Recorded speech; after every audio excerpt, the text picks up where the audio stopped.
스터디 그룹에 소속되어서 이번 발표를 맡게 된 정흰눈입니다. 우선 제가 오늘 하게 된 발표는 보시는 것처럼 머신러닝과 그 보안에 대한 약간의 제어인데요. 중점은 제가 평소에 공부하면서 이건 정말 기억해야겠다 싶었던 위험성에 대한 것을 강조하는 내용이 되겠습니다. 이론은 있지만 특별히 수학 지식이 필요한 정도까지는 가져오지 않았기 때문에 난 수학 잘 모르는데 하시던 분들도 이해하기 어렵지는 않으실 거예요. 준비할 때 참고한 서적은 머신러닝을 활용한 컴퓨터 보안이라는 책이니 혹시 관심이 간다 싶으시면 한번 읽어보시는 것을 추천드리겠습니다. 자, 우선 머신러닝의 정의네요. 학습을 통해 스스로 규칙성을 찾아내고 작성하는 프로그램. 이건 KICT 빅데이터 센터에서 설명하는 내용이 인상 깊어서 가져와 봤습니다. 일반적으로 여러분이 알고 계시던 프로그래밍은 일일이 문 열어, 물 꺼내, 물 마셔 이런 식으로 진행되지만 이제 목마르다라고 생각하면 자동으로 냉장고에 가서 물이 있는지 확인하고 물을 마셔야겠다까지 어떨 때 이렇게 한다라는 규칙성을 프로그램이 알고 있게 되는 거죠. 머신러닝과 딥러닝을 헷갈리시는 분들이 있기에 추가로 말씀드리자면 딥러닝에서는 분류에 사용하는 데이터를 스스로 학습하지만 머신러닝에서는 데이터를 직접 갖다 줘야 한다는 차이점이 있어요. 그렇다곤 하지만 둘 다 상당히 많은 부분이 겹치는 녀석들이라 이미 머신러닝을 배웠거나 딥러닝을 아시는 분들은 서로의 쪽으로 가시기는 굉장히 편할 거예요. 혹시 잠시라도 아이를 가르쳐 보시거나 돌봐보신 분들이 계시다면 이것들도 굉장히 비슷한데요. 물론 아이는 시키는 대로만 하는 게 아니라 스스로의 자아도 있기 때문에 프로그램 같은 거랑 비교하기는 완벽히 같다고는 못하겠지만 어떤 기준으로 가르치느냐에 따라 극과 극이 나온다는 것까지는 비슷해요. 그러다 보니 머신러닝 프로그래밍에서는 기준이 무엇이냐 이것에 결과가 많이 다릅니다. 여기 보시면 아주 작은 차이인데도 굉장히 많은 게 결과가 다르게 나오죠. 모두 같은 프로그램에 비슷한 노이즈를 씌워서 나온 오류예요. 최대한 적은 오류를 내는 공식을 기준으로 삼고 그러고도 나오는 오류들을 비정상적인 값으로 처리하는 과정을 거쳐야만 좋은 결과를 기대할 수 있답니다. 이건 이에 대한 논문이니까 영어가 좀 익숙하시다 싶으시면 한번 참고해 보시는 것도 좋아요. 이제 간단한 이론을 살펴봅시다. 지도학습의 키워드는 주입식 교육인데요. 지도학습은 훈련 데이터로부터 하나의 함수를 유추해내기 위한 기계학습의 한 방법이다 라는 사전적인 정의가 있긴 하지만 이대로는 너무 어렵죠? 비유하자면 선생님이 애들한테 수학 공식을 가르치는 거라고 이해하시면 좋아요. 예를 들어서 1 더하기 2는 2다 라는 것을 가르쳐서 10 더하기 10은 20이라는 규칙을 이해시키는 거죠. 지도학습에서는 다른 강화학습이나 자율학습에 비해 답이 굉장히 확실하게 나오는 편입니다. 여기에선 선형외기, 로지스틱외기, 결정트리가 있는데요. 다른 것도 많긴 하지만 우선 이 세 가지만 살펴볼게요. 선형외기는 간단하게 대충 이렇게 생겼고요. 로지스틱외기는 이렇게 생긴 애들이에요. 이쪽은 딱딱 나눠진 1, 2, 3, 4 이렇게 개수가 처음부터 정해진 애들이 많이 사용되고요. 로지스틱 외기는 0에서부터 1 혹은 3에서부터 8 이런 식으로 범주형의 데이터가 있을 때 사용해요. 결정트리는 여러분들도 보신 적이 있으실 텐데요. yes면 이쪽, no면 이쪽 이런 식으로 계속해서 뻗어나가는 거예요. 의사결정나무라고 하면 옛날에 배우신 분이 한 몇 분은 계실 거예요. 다음으로 강화학습의 키워드는 판단력 강화입니다. 아까처럼 사전적인 부분을 보면 강화학습은 기계학습의 한 영역이다. 사전적인 정의로 딱 나누어서 말하자면 어떤 환경 안에서 정의된 에이전트가 현재의 상태를 인식하여 선택 가능한 행동들 중 보상을 최대화하는 행동 혹은 행동 순서를 선택하는 방법이다 라고 하는데 이번에도 꽤 말이 어렵네요. 쉽게 풀어봅시다. 예를 들어 인터넷 연결이 안 될 때 구글 페이지로 가면 공룡 게임이 나오잖아요. 보면 스코어도 있고 내 캐릭터도 있고 장애물도 있고 막 많이 있는 게 보이죠? 게임을 시작하면서 장애물을 피하고 버티면 점수가 오르는 것을 확인하실 수 있는데요. 이것을 보상이라고 할 수 있고요. 장애물에 부딪히면 게임이 끝나면서 자기 캐릭터가 죽게 되는 것을 확인하실 수 있잖아요. 이제 이걸 벌이라고 하는 거죠. 이렇게 게임을 하다 보면 어떻게 해야 스코어가 더 높아지는지를 알 수 있는데요.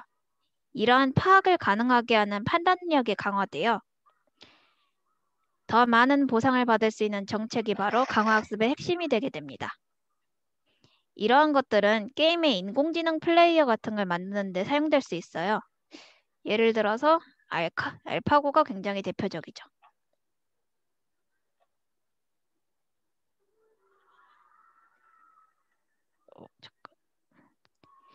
혹시 나중에 알파고 영상 같은 걸 보시게 되시면 거기에서 원리가 좀 잘 설명되어 있거든요. 얘가 실패해서 또 다른 최선을 배우고 많은 방법 중에서 가장 좋은 것을 선택하려 하는 걸 보실 수 있어요. 이제 자율학습으로 가시면은요. 얘는 좀 많이 난해한 개념인데요. 일단 키워드는 적응이에요. 위의 두 학습 방법들과는 달리 자율학습 방식으로 만들어진 프로그램은 정확한 지시나 규칙성을 받지 않아요. 그냥 분류할 도구? 그런 것만 주어진 채로 데이터셋을 개발자한테 받게 되는데요. 이 데이터셋 안에서 프로그램이 최소한의 부여받은 기준으로 비슷한 데이터들끼리 군집화를 시켜서 프로그램이 규칙성을 스스로 만들게끔 하는 거예요. 그러다 보니까 예를 들어 손상된 이미지를 복구하는 프로그램 같은 걸 보신 적이 있으실 텐데요.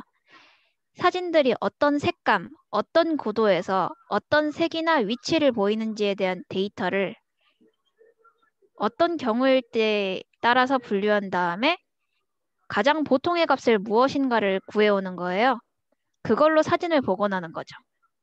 예를 들어서 풀숲 속에 한 오두막 같은 걸로 유추될 수 있는 이미지가 있다고 가정했을 때 이 사진 속의 구조물들이 풀, 오두막, 구름 등등이 있겠죠? 데이터상의 최선을 가져와서 최대한 손상된 원본 이미지에 가까운 색, 모양의 데이터를 적용시킨 후에 우리한테 결과를 내어주는 거죠. 그래서 이 사진이 선명하게 복구되었을 때 아마 이런 모습이었을 거다라는 게 나오게 됩니다. 예시는 군집화, 이상탐지, 연상 등등이 있는데요. 군집화는 아까 말했듯이 그냥 비슷한 것끼리 묶는 분류 작업이고요. 이상탐지는 데이터 중에 가장 의외의 값을 골라내고 연상은 아까 말했던 목이 마르다, 냉장고에서 물을 찾자 이런 과정을 말해요. 일단 기본 원리는 이 정도로만 이해를 하시면 될 것 같고요. 조금 더 어려운 쪽으로 넘어가 보겠습니다. 이번 슬라이드에서는 책 머신러닝을 활용한 컴퓨터 보안에서 소개해준 보안 위협 3가지를 설명해 드릴 건데요. 머신러닝 프로그램에 들어오는 공격들을 크게 나누어서 여기 이렇게 영향, 한정성, 보안 침해 3가지로 나뉘게 됩니다. 우선 영향은 공격자가 프로그램에 값을 입력하거나 어떤 데이터를 의도적으로 오류가 나게 넣는 방식이에요. 주로 온라인에서 사용자와 상호작용을 하는 프로그램, 그리고 이 프로그램을 사용하는 방식을 통해 공격하는 방법입니다. 혹시 챗봇을 사용해 보셨다면 개발자가 의도치 않은 약간 논란성이 강하거나 욕설이거나 정치적인 요소가 강한 발언을 하는 경우가 있는데요.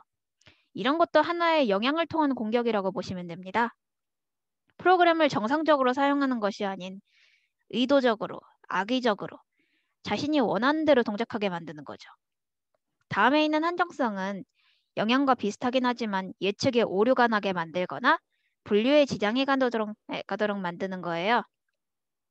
예를 들어서 원래 2인데 1로 만들어 버린다든지 분류를 방해해야 되니까 주로 분류를 하는 기준, 즉 기준이 되는 공식이 비정상적인 결과를 내는 쪽을 건드리는 일이 많아요. 상업성이 있는 경우가 많다 보니까 구체적으로 어디로 보내야 한다는 생각 없이 무조건 오류만 나면 장땡인 공격도 있죠. 이제 이쪽에 있는 보안 침해는요. 머신러닝 자체가 가진 보안적인 시스템의 허점을 파고드는 방식입니다. 머신러닝 프로그램이라는 게 대부분 상업성을 좀 갖잖아요. 그래서 항상 무결성, 가용성을 유지해야 되는데요. 이때 그 특징을 이용하거나 더 이상 그 속성을 갖지 못하도록 만드는 거예요. 여기서 무결성은 사전적인 의미로는 데이터를 보호하고 항상 정상인 데이터를 유지하는 것을 말하는데 쉽게 풀면 그냥 언제나 같은 수준의 서비스를 제공한다는 의미예요. 가용성의 의미는 시스템이 장애 없이 정상적으로 운영되는 능력입니다. 자, 이 세 가지만 있을 때에는 상당히 뭉뚱그려진 거라서 이게 그래서 구체적으로 어떤 공격이 되는지 애매하실 텐데요. 다음 슬라이드에서는 조금 더 깊이 가서 이 세 가지 위협이 과연 어떤 영향을 주는지 보겠습니다. 먼저 영향 부분에서는요. 인과적 공격, 탐색적 공격이 있어요. 탐색적 공격은 이름만 들어도 대충 감이 오는 분들이 계시겠지만 인과적 공격은 조금 애매하시죠? 훈련 데이터나 훈련 단계의 파라미터를 변경해서 적대적 행위자가 훈련 프로세스에 영향을 미치려고 시도하는 공격이에요. 좀 풀어서 말하자면 아까 말했던 챗봇 같은 게 나올 수 있겠네요. 챗봇이나 인공지능 비서 같은 경우는 어떤 말을 하거나 어떤 행동을 하도록 하느냐에 따라서 개발자가 의도하지 않은 행동을 시키거나 할 수 있으니까요. 이제 탐색적 공격에서는요. 머신러닝 시스템과의 사후 훈련 단계, 상호작용의 대부분의 기반을 갖는데요. 여기서는 훈련한 데이터셋에 영향을 미치는 게 아니라 모델이 실수하게 되는 적대적 공간을 찾는 부분입니다. 머신러닝이라는 게 분류의 원리가 대부분 수학 공식이라 비슷한 부분에서 비슷한 오류를 내거든요. 아까 기준에 대한 얘기를 많이 했었죠? 그래서 이게 잘못 판단하는 부분을 찾아내기 위해서 마구잡이로 값을 넣고 그 중에서 오류를 찾아내는 거죠. 이제 한정성 부분에서는 표적 공격, 무차별 공격이 있어요. 표적 공격은 정확하게 목적이 있다는 게 핵심입니다. 예를 들어 A로 가야 될 건데 이거를 B로 분류되게 만드는 거죠. 굳이 예를 들자면 스팸 메일 필터? 이게 걸려야 맞는데 일반적인 개인 메일로 분류시켜서 안 걸리게 만들어야 되니까 목적이 되게 확고하죠. 무차별 공격은 어디로 보내야 되는지 1도 상관이 없어요. 단지 일단 이게 오분류되기만 하면 장땡인 거죠. 이렇게 1, 2, 3이 있으면요. 1로 가야 되는데 이게 이쪽으로 안 가고 다른 어느 쪽으로 가든 상관이 없는 거예요. 아예. 무조건 아무 데나 가게 만들면 그만이죠. 보안 침해는 무결성 공격, 가용성 공격이에요. 아까 이 둘에 대한 정의를 말씀드렸죠? 무결성은 언제나 같은 수준의 서비스를 제공한다는 의미고 가용성은 시스템이 장애 없이 정상적으로 운영되는 능력. 이 둘을 건드리게 되면 이건 더 이상 서비스하는 의미도 없고 상업성이 있을 수가 없는 프로그램일 거예요. 무결성은 보안 탐지기가 공격을 발견할 수 있는 능력에만 영향을 줘요. 머신러닝 프로그램이나 시스템이 탐지해낼 수 있었던 공격을 탐지해내지 못하게 만드는 거죠. 가용성 공격은 참 양성 비율을 줄이고 거짓 양성 비율을 높임으로써 시스템의 유용성을 저하시키는데요. 예를 들어서 이렇게 1, 2, 3이 있으면 1만 참이고 나머지는 거짓이어야 되는데 모두 다 거짓으로 인식되게 만드는 거죠. 제 사회공학 쪽은요. 흔히 알듯이 사람을 건드리는 방식인 건 아시죠? 머신러닝의 제작자를 건드리는 수도 있지만 그보다 더 무서운 건 SNS 같은 곳에 퍼지는 스피어피싱과 같은 공격이라고 생각해요. 머신러닝으로 긁어온 개인적인 정보들을 이용해서 대량의 사람에게 맞춤으로 사기 메일이 간다면 이보다 끔찍한 일은 없지 않을까요? 자, 여기까지는 머신러닝의 이론에 관한 설명이었고요. 이제는 여태까지 말한 공격들의 간단한 예시들을 살짝 살펴보도록 하겠습니다. 의료 3D 스캐너, AI 스피커, 아까 말한 스피어 피싱, 여론 조작, 이 4가지를 준비했어요. 이 의료 3D 스캐너는요, 여러분도 CT 얘기는 좀 들어보셨죠? 그 사진에 관한 내용이에요. 여기 사진에 보면 여기 쪽에는 없었는데 여기 갑자기 생겨났죠? 제대로 말하면 이건 딥러닝 부분에서 나오는 문제지만 작동되는 원리도 비슷하고 애초에 이 사건의 문제 자체가요. 보안성에 대한 문제를 말하는 거라 가져오는 것이 맞다고 생각했어요. 인터넷에 보안을 하지 않거나 중간 전달 과정에서 암호화를 하지 않거나 그런 문제는 머신러닝 보안에서도 진짜 끝없이 나오는 문제니까요. AI 스피커는 이 스피커라는 게 음성 인식을 하는 기능이 항상 켜져 있다거나 말한 음성이 암호화되어 있지 않은 채로 송수신된다면 중간에 내용을 가르칠 수 있겠죠. 이건 대부분의 AI 기능이 그런 기술적인 문제가 아니라 AI 쪽에서 사용하는 정보들을 어떻게 보호하는가에 대한 문제가 상당히 커요. 예전에는 소프트웨어가 9버전이라 그랬다지만 상업성이 있는 한 이런 문제들은 꾸준히 나올 겁니다. 왜냐하면 상업적인 이득을 위해서는 더 싸고 더 보편적이고 더 편하게 보수할 수 있는 게 필요할 테니까요. SNS 스피어피싱은 사실상 기술도 중요하긴 하지만 사회공학적인 부분에 문제가 많아요. 더군다나 다른 위협들보다 훨씬 광범위한 양의 개인을 노릴 수 있기 때문에 상당히 위험한 축에 속합니다. 오른쪽에 있는 여기 보시면은요. 경찰청 사이버 수사국에서 정의하고 있는 스피어피싱의 개념을 보실 수 있는데요. 고위공직자, 유명인 등 특정 개인 회사를 대상으로 개인정보를 캐내거나 특정 정보 탈취 목적으로 하는 피싱 공격. 이는 확실히 틀린 것 하나 없이 정확하긴 한데요. 요즘에 나오고 있는 AI 기술을 활용한 스피어피싱에서는 개인 맞춤이라는 말이 정말 굉장히 중요하다고 생각합니다. 여러분은 친구와 개인톡으로 어제 했던 이야기를 아주 자세히 알고 그 친구의 말투로 말을 걸어오며 그 친구인 척하는 사람에게 속지 않을 수 있나요? 정보라는 것은 듣는 이로 신뢰성을 주기 때문에 SNS에 퍼져 있는 개인정보를 머신러닝으로 모아서 공격하는 건 좀 꽤나 치명적인 사기 수법이 되는 거죠. 그게 아니더라도 관련 주제의 리트윗을 했거나 좋아요를 눌렀거나 게시글을 올린 사람들의 리스트를 뽑아서 어떤 청원을 하기 위한 사이트인 척하고 다수의 유저에게 뿌린다든지 하는 것도 머신러닝 기술을 이용해서 그 사람의 관심사를 노린 스피어피싱이 될 수 있습니다. 이쪽에서 관련 논문을 준비해놨으니까요. 한번 보시는 것을 추천드리겠습니다.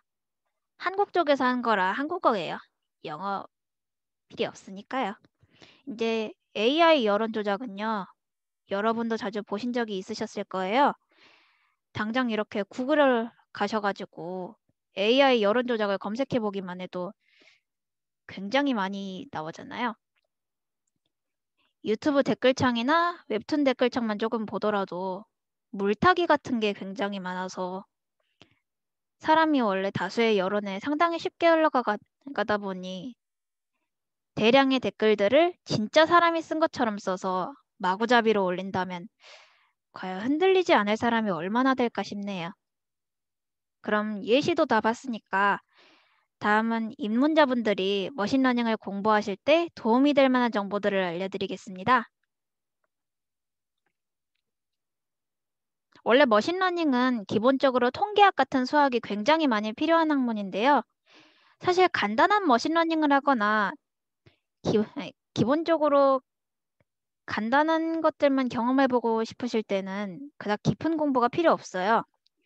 이미 표준 편차라든지 선형외기, 군집화 같은 것에 대한 툴이 마련되어 있거든요. 여기 있는 이 텐서플로우 같은 경우에는요. 초보자분들의 굉장히 친화적이라 추천드리겠습니다. 대부분 파이썬에 있으니까 파이썬 공부는 꼭 해주세요. 캐글이라든지 KICT 쪽에서는 완성작을 보시거나 관련 강의를 접하실 수 있는데요. 케글은 데이터 분석 쪽이라 좀 장르가 다르긴 하지만 똑같이 대부분 파이썬이라든지 판다스 등등을 많이 쓰기 때문에 머신러닝 공부하실 때 참고하시면 많은 도움이 되실 겁니다. 여기가 KICT 빅데이터 센터고요. 이쪽 들어가시면 통계 자료도 들어가 있어요. 여기는 케글인데요. 이건 그냥 이쪽에 들어가시면 간단한 튜토리얼이 있다고 보여드리고 싶어서 데려와 봤습니다. 이제 이 슬라이드는요. AI라는 존재가 편의성, 신뢰성과 함께 있으면서 상업적으로 이용되는 것이라는 말이 일반적으로 생각하는 것처럼 절대 유쾌한 일이 될 수는 없기 때문에 만들었습니다. 이게 인간의 삶에 깊이 파고들어 있는 만큼 보안이 강력해야만 하는 게 당연한 일인데 사실상 그런 부분은 상업성의 앞에서 너무 쉽게 무너져 버리는 부분이니까요. 거기다 이미 우리 삶에 너무 깊이 들어와 있어서 이제 와서 떼어내기란 정말 어려울 겁니다. 떼어낼 수도 없고 당장 이에 대한 대처 방안이 생길 때까지 사용을 막지 못한다면 막지 않아도 되게 만드는 수밖에 없죠. 근데 그게 말로 했을 때야 쉬운 일이지 생긴 지도 그닥 길게 되지 않은 기술에서 깊이 있고 넓은 보안 체계, 파도 파도 끝이 없는 케이스를 바라기엔 너무 큰 무리가 있지 않을까요? 전 제가 이 공부를 하면서 정말 이건 진짜 경각심을 가져야겠다 싶었어요. 당장 내가 네 동창이다 하면서 옛날 버릇이라든지 어떤 것을 좋아하고 어떤 것을 싫어하는지라던가 어디로 소풍 갔었는지 옛 집은 어디였는지 등등 다 알고 있으면 전 속지 않을 자신이 없거든요. 내가 무언가를 선택하는데 이게 완벽한 내 뜻이 아니라 누군가에게 조종당한 거라면? 이런 전제가 지금은 영화나 소설 속의 이야기가 아니라 실제로 일어날 수 있다는 건 절대 웃고만 있을 수 있는 일은 아니잖아요. 정보란 곧 신뢰를 만들어낼 수 있는 거니까. 이 발표를 들으신 분들 중에 꼭 머신러닝에 한정되지 않으시더라도 AI 관련 기술을 다루시는 분이 나오시게 된다면 인간의 선택에 큰 영향을 준다는 것에 대한 경각심을 꼭 가져주셨으면 좋겠습니다. 그럼 지금까지 발표 들어주셔서 감사합니다.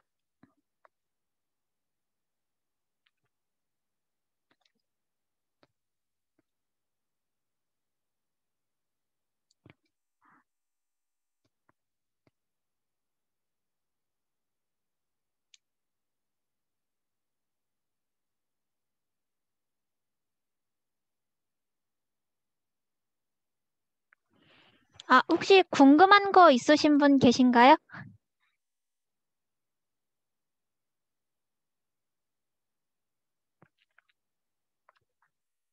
이걸 어떻게 보지?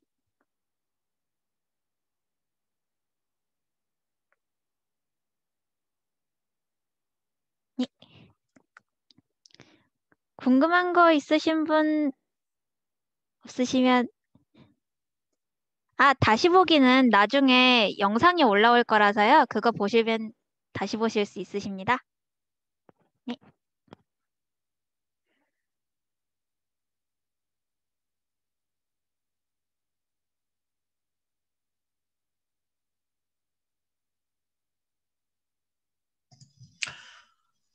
네. 방금 발표해주신 정흰누님, 저희 팀 스터디그룹 팀원인데 정말 수고 많으셨고요.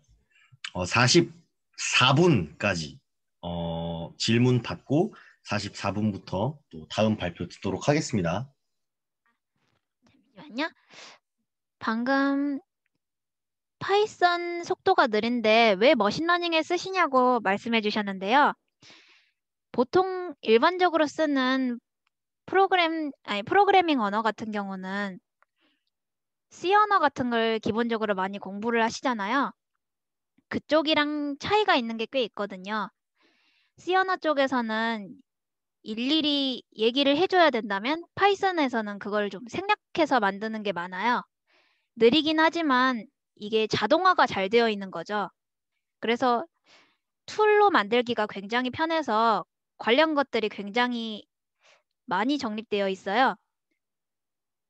그러니까 간단한 머신러닝을 하시거나 목적에 맞는 것을 사용하실 때는 굳이 일일이 수식을 만들어 가지고 올리기보다는 파이썬에 이미 있는 걸 사용하시는 게 낫지 않을까요?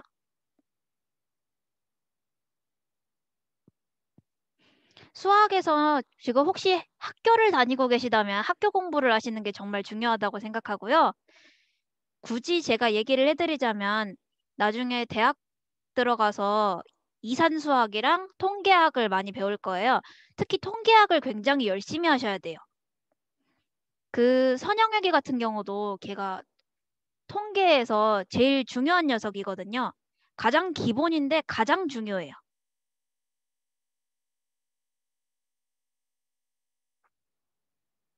그 뭐지? 고등학교 가시면 미적분이나 적분 많이 배우잖아요. 그거 진짜 열심히 하셔야 됩니다. 네.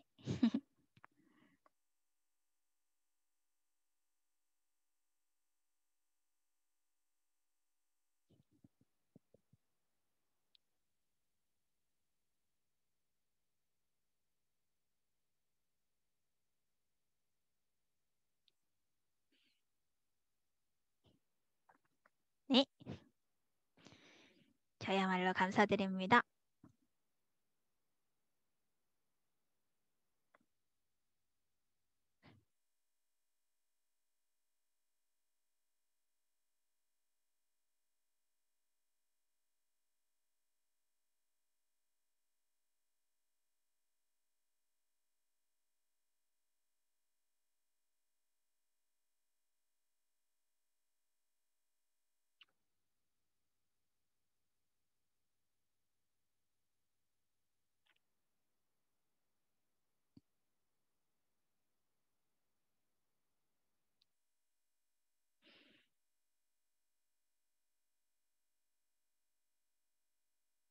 네, 오픈소스로 공개되어 있는 게 당장 아까 말한 캐글 같은 데 가시면 진짜 아예 공개되어 있거든요.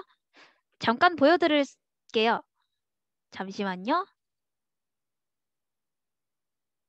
여기 보시면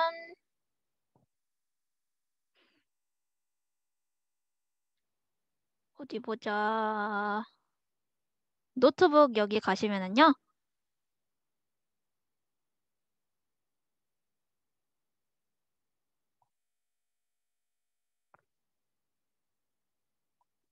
이런 식으로 이미 되어 있는 게 있거든요.